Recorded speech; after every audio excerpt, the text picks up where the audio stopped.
Charlie, first of all, thank you so much for joining me. I absolutely loved Kin. It is cool. Look, I've seen the first 6 episodes 2 times at this point. Really? That's so cool, man. I love the show. It's so good. Now, the writing, Peter McKenna's writing is phenomenal. It's outstanding. Yeah. And I'm here for the crime story, but I'm staying for the family drama. Yeah. Can you talk to me a little bit about what attracted you to Kin? Well, exactly that. I wasn't actually available to do this show. And my wife was a producer on it, and she asked me to read it just to see what I thought. And I read it, and I kind of suddenly felt very jealous that I wasn't getting to work on something like that. I was so moved by it. I found it so painful and so truthful. I kind of was like, wow, this is exactly the kind of thing I've been waiting to read, and then through a very kind of fortunate set of circumstances, the show I was supposed to do fell through. I had an opportunity to go and do this. And of course, during the pandemic, it meant that we, as a family, we got to stay together, which was really important. And so it just kind of all the stars aligned and it all worked out. And it was an absolute pleasure start to finish. Amazing. That's amazing. Now, everyone raves about Peter McKenna in the collaboration process and working with Peter. Can you talk to me about working with Peter to really find who Michael was? Yeah, although my experience with Peter was that it was so, the character and the characters, but certainly Michael, was so well-rounded and fully formed by the time I got to the table that it didn't require me to invent much or massage much. It was just all there. Right. We had a couple of long conversations about Michael's history, and I had some questions about that, and blah blah blah, and I went away and did some of reading of my own, and there was a couple of moments where I was like, I said to Peter, what about including this element or that element? But it was all there, and it was just a question of digging deeper into what was given to me, and making sure that my portrayal was as fully formed as his writing. Amazing. Now, Michael's a little bit more reserved than the rest of his family, and he's such a fascinating character because he carries this darkness that kind of follows him. Can you talk to me about the challenge of bringing that presence to Michael? Yeah, that was the thing that was really exciting to me, was that you've got, you meet this man that is completely the opposite of how he's described and how he's thought of by the rest of the family.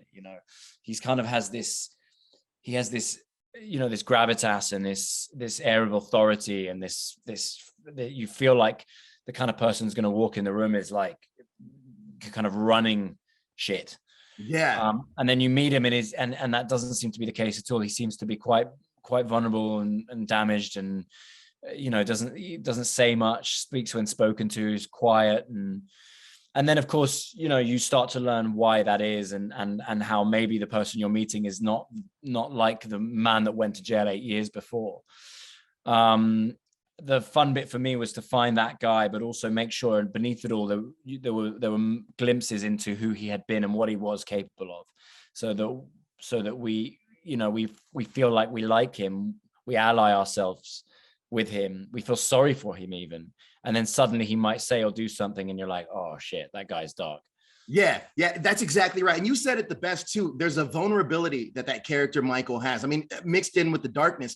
But can you talk to me about the challenge of balancing the vulnerability side of Michael and that dark side? Because you're completely right about Michael. He's almost like an onion. You peel each layer back and there's something deeper there. So can you just talk about that balance a little bit? Yeah, so I guess it's, my thinking behind it was, trying to avoid spoilers here, but a couple of things have happened in the time that he's been away. One of them, the obvious one, is that he has been incredibly hurt and humbled by the absence of his daughter, not being able to see her and have a relationship with her and raise her as his daughter, right? She was and remains the most important thing in his life. And I think he has great pain and sorrow and regret around not being able to spend time with her. That's the first thing. The second thing is something happens to him in jail, which potentially renders him unable to do the job within the family that he was bred to do. Right. And it's a burden and a secret. And I think he feels terrified by his potential impotence and inability to engage and do the thing he knows how to do. You know, it's interesting, Charlie, coming up with these questions, just like you're trying to avoid spoilers, was the same thing for me. Because I was just gonna be like, you know what? I want to talk about this, and this. I'm like, oh, but don't want to spoil that for everybody, because there's so many great moments that you don't see coming, which I absolutely love. Now, look, we kind of start off, Ken, with the prodigal son returning, Michael's coming back from prison, and from there it's kind of a domino effect. But after prison, Michael seems a little bit more humbled by life. What's Michael's role in the family now, and how did that differ than before? Well, I think family members assume he's just going to slot right back in where he left off. That normally is what happens. But what they are surprised and also worried to learn is that he doesn't really want to, and B, he might not be capable of that anymore. And that kind of upsets the whole family dynamic. A lot of that drives a lot of the narrative, actually, is the fact that Michael is not the Michael they remember. So, you know, he's trying to navigate how he lives his quote unquote new life, bearing in mind that that's not how a family like this operates. It's just not really on the cards for him. And, you know, given his history, given his relationship to law enforcement in Ireland, that's never going to work. Right. Now, look, this is a true family drama. At its core, it is about the family, and you spend a lot of your on-screen time with Emmett Scallion, who plays your brother Jimmy, who was always kind of like Michael's protector in a way. Can you talk to me about Jimmy and Michael's relationship? Yeah, it's a really, I can't say enough good things about Emmett Scanlon. He's tremendous, and he brought so much to that dynamic, that brotherly dynamic.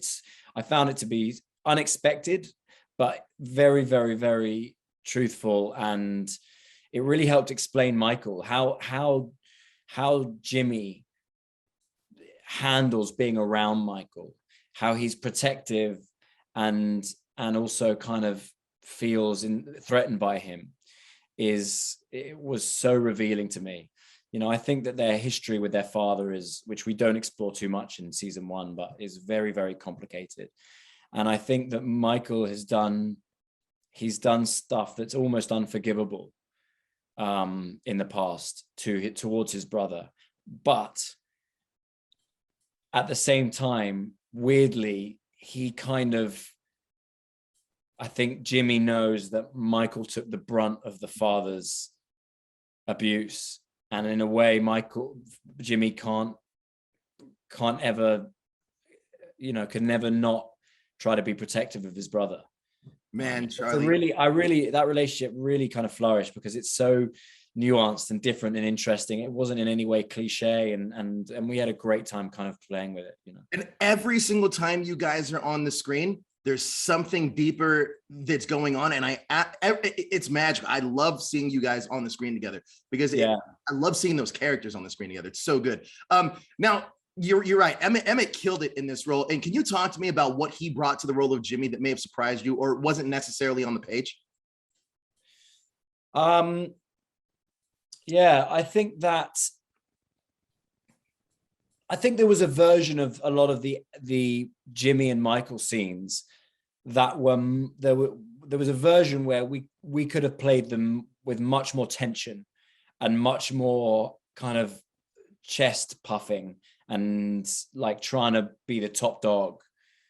And neither one of us felt like that was right. We didn't discuss it necessarily, but I think we both felt like these two have been through so much that really they just love each other and they want to support each other. And what that means sometimes is it means, and this is true of a lot of siblings and a lot of families in general, it means you have to find a way to forgive the things that have at once seemed unforgivable. Absolutely. So, and what Emmett did is he brought without letting Jimmy become too emasculated, he was allowed himself to be vulnerable in that relationship too. Absolutely. It feels like a real brother relationship as well. Yeah, it's very disarming. Yeah. In a beautiful way. Absolutely. Now, like Jimmy and Michael, they're very different. One is more reserved and quiet, and the other one has a snake collection. He's more boisterous, he's more brash. Can you talk to me about finding the brotherly balance between the characters? Yeah, so a couple of things happened that worked in our favor. The first thing is we ended up, me, him, and also Sam Keeley, does an amazing job as Viking. We ended up renting apartments in the same building, and we had to book the gym one person at a time because of COVID restrictions. But because we were all isolating together, we could use it together. Sure. So we all ended up bonding really, really early on and having meals together and going to the gym together and kind of finding that family dynamic, which is just a bit of luck. So that was the first thing. The other thing that happened is in the basement of that house, as you will know, if you've seen the film, there is a pool table, which we use on occasion. And so, but whenever we weren't filming in the basement, me and Emmett would go down there and we'd play pool over and over and over and over again. And you know, we got very competitive and sibling rivalry like, and you know, it was really, really good fun. I read an interview that he did the other day where he claims he won the overall games. I cannot emphasize enough what a massive lie that is, and he knows it. And if he sees this, he reads this, he'll know that he just fabricated that. So know this: if you speak to him, he's a tremendous actor. He's a liar. That's acting, right? That's acting. Yeah. So you know what? You were talking a little bit about Emmett. You were talking a little bit about Michael and Jimmy's relationship and their upbringing. And you're right. We don't see it visually, but I would love to see it explored. Is that something you'd like to explore in hopefully future seasons of Kin? Yes, definitely. I would love to see more of that. And I'd be interesting to see. I mean, I haven't spoken to Peter. I've no idea if we're even going to get the chance to do a second season, but I'd like to see that relationship fracture and see what it does to those two. And maybe the father is a way to get in between them and find a way to kind of to throw his weight around a little bit. Charlie, I am like, I need these next 2 episodes, man. I am stuck. I need to see these next 2 episodes so bad. Now, I was speaking to Claire Dunn, who was also in the show last week, and she commented about your commitment to the role of Michael, because you're not from Dublin and you're not from Ireland, but your commitment to the role. Can you talk to me about shooting in Dublin and what the energy of the city brings to Kin? Yeah, it was great, man. I mean, look, I was very nervous from the get-go because I'm not from Dublin, I'm not Irish, and it's a very Irish show. And I hope that I've done enough, you know, in terms of the portrayal and also the accent to convince people so that they can enjoy the show.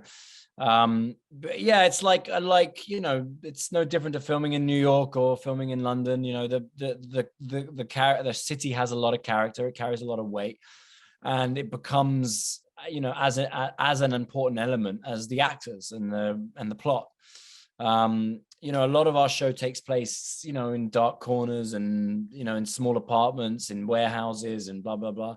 But within that, there's some great shots on a motorbike through the city and all that kind of stuff. And, you know, that's what gives a small show like ours a bit of scope. And so, I'm excited for people who have never been to Dublin or even Ireland to get an opportunity to have a feel of what that city's like, you know.